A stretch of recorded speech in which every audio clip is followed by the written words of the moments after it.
ओम गंग गणपतये नमो नमः। संक्षिप्त शिव पुराण कोटि रुद्र संहिता अध्याय 26।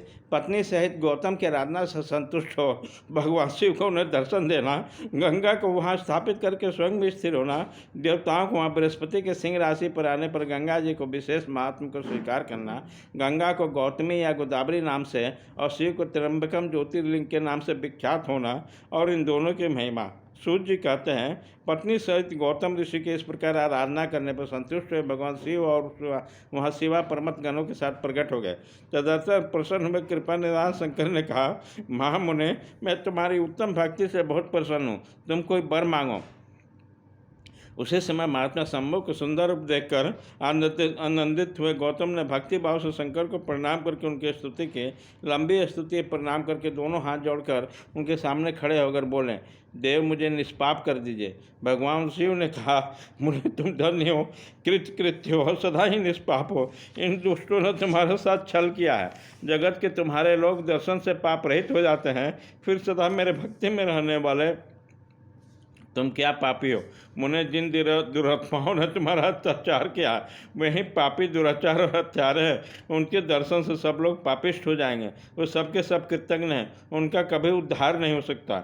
महादेव जी की यह बात सुनकर महर्षि गौतम मन ही मन बड़े विस्मित हुए। उन्होंने भक्तिपूर्वक शिव को प्रणाम करके हाथ जोड़कर पुनः इस प्रकार कहा।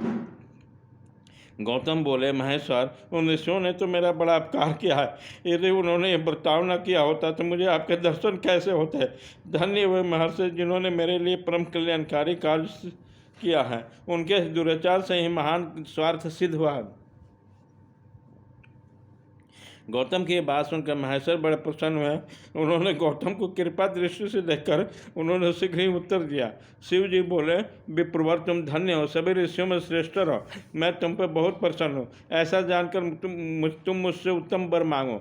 गौतम बोले, नाथ, आप सच कहते हैं, तथापि 5 आदमियों ने जो कुछ कह दिया या कर दिया वह अन्यथा नहीं हो सकता। अतः जो हो गया सो रहे। देवस, यदि आप पर प्रसन्न हैं तो मुझे गंगा प्रदान कीजिए।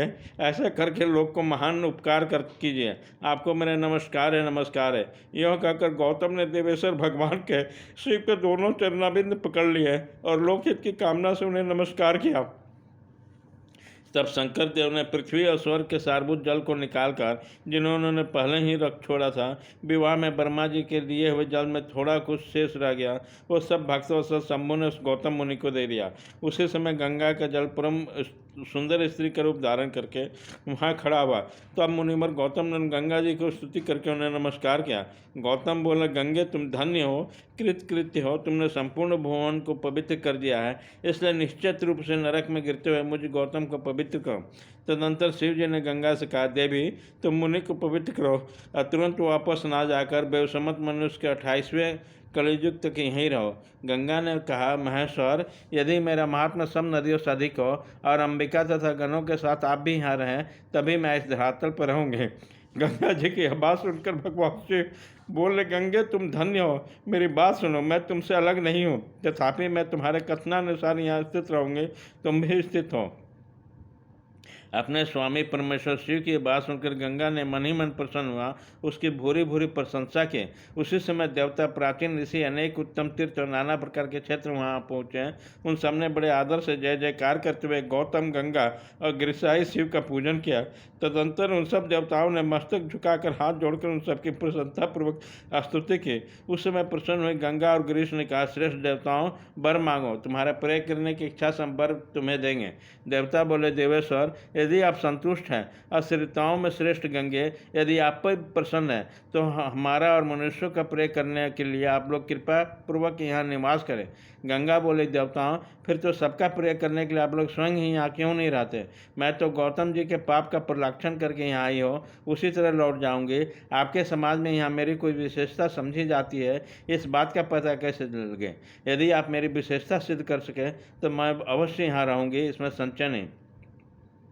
सब देवताओं ने कहा, सरिताओं में श्रेष्ठ गंगे, सबके परम सहद बृहस्पति जी जब जब सिंह राशि पर स्थित होंगे तब तब हम सब लोग यहाँ आया करेंगे, इसमें संचय नहीं है। 11 वर्षों तक लोगों को जो पातक यहाँ परिलक्षित होगा, उसके मलिन हो जाने पे हम उसी पाप राशि को धोने के लिए आदरपूर्वक तुम्हारे पास आएंगे।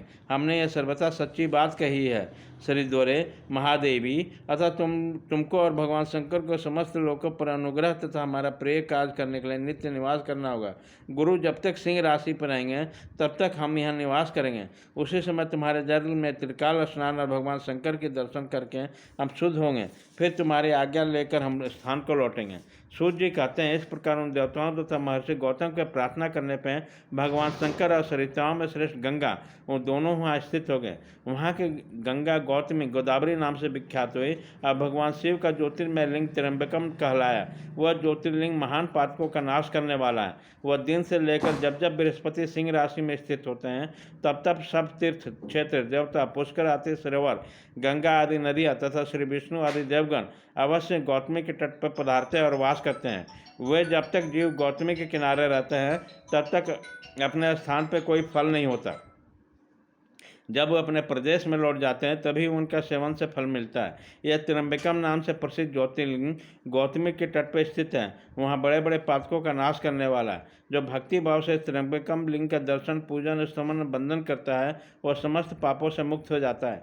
गौतम के द्वारा पूजित त्र्यंबकम नामक ज्योतिर्लिंग इस लोक में समस्त अभिष्टों को देने वाला, परलोक में उत्तम मोक्ष प्रदान करने वाला है। मुनीश्वरों, इस प्रकार तुमने जो कुछ पूछा वह सब मैंने कह सुनाया। अब और क्या सुनना चाहते हो कहो, मैं उसे भी तुम्हें बताऊंगा, इसमें संचय नहीं है। अध्याय 26 खत्म।